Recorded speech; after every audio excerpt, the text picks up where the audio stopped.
ગીર સોમનાથ જિલ્લાના તલાલા ઉના હાઈવે પર જામવાડા અને તોડી પાસે બે પુલો જર્જરિત હોવાને લઈને તંત્ર દ્વારા ભારે વાહનો માટે પુલ બંધ કરવામાં આવતા તાલુકાના 20 ગામોના લોકો અને શાળાના વિદ્યાર્થીઓને ભારે હાલાકી પડતી હતી. તો આ સમસ્યાના મામલે ભારતીય કિસાન સંઘ દ્વારા જિલ્લા કલેક્ટરને રજૂઆત કરતા એસટી પરિવહન સેવા ત્વરિત ચાલુ કરવા 5 મિની એસટી બસો તલાલા ઉના રૂટ પર શરૂ કરવામાં આવેલ છે. તો તલાલા તાલુકાના આકોલવાડી, બામણસા, વાડલા, મંડોણા, શુરવા, રસુલપુરા તથા ગીર વિસ્તારના 20 ગામડાઓને જામવાડાના શિંગોના નદીના પુલ તથા તોડી ગામ પાસેના પુલના હિસાબે એસટી દ્વારા પરિવહન સેવા એકાદ મહિનાથી બંધ કરાઈ હતી. પરંતુ ભારતીય કિસાન સંઘ જિલ્લા પ્રમુખ ભરતભાઈ સોજીત્રાએ જિલ્લા કલેક્ટરને રજૂઆત કરતા શ્રાવણ માસ અને તહેવારોને ધ્યાને લઈને એસટી તંત્ર દ્વારા 5 મિની એસટી બસ સેવા ચાલુ કરી આપવામાં આવી છે. તો જાણવા મળતી માહિતી પ્રમાણે જામવાડા તથા તોડી પુલના ડાયવર્ઝન કામગીરી ચાલુ હોવાને લઈ કામગીરી પૂર્ણ થયેલ તો જ રેગ્યુલર મોટી એસટી સેવા ચાલુ કરી અપાશે તેવી ખાતરી આપવામાં આવી હતી. તો તાજેતરમાં આકોલવાડી ગીર ખાતે અદ્યતન બસ સ્ટેન્ડ આવેલ છે અને આકોલવાડી તલાલા તાલુકાનું મોટી વસ્તી ધરાવતું ગામ અને આજુબાજુમાંથી 8 થી 10 ગામોને જોડતું મોટું ગામ છે. ત્યારે આ રજૂઆતને ધ્યાનમાં લઈને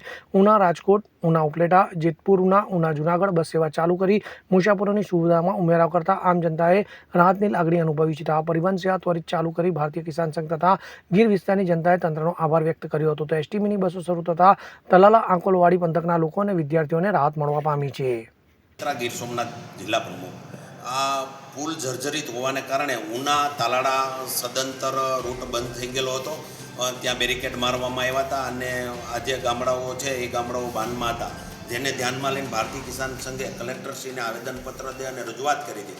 કલેક્ટરશ્રીએ વિદ્યાર્થીઓ અને આમ પબ્લિકને પડતી મુશ્કેલીઓને ધ્યાનમાં લઈ અને કલેક્ટરશ્રીએ મિની બસો દોડાવવા માટેનો એક જીઆર કરવામાં આવ્યો હતો અને માનનીય વાહન વ્યવહાર મંત્રીના સચિવશ્રી દ્વારા આ જે ડેપા મેનેજરોને જે કંઈ હેલ્પની જરૂર પડે અને મિની બસોની જ્યાં જરૂરિયાત પડે એમ હોય ત્યાં એને મિની બસો ફાળવી અને આ રૂટ છે આજે સદંતર રોડ ઉપર દોડવા લાગી છે બસ.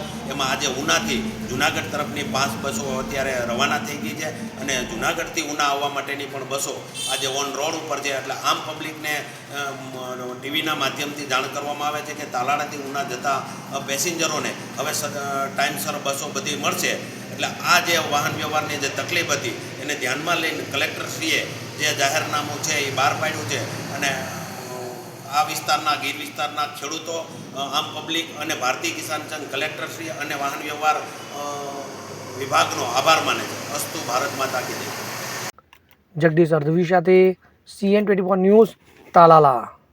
હવે જુઓ દેશ દુનિયાની તમામ ખબરો તમારી આંગળીના ટેરવે.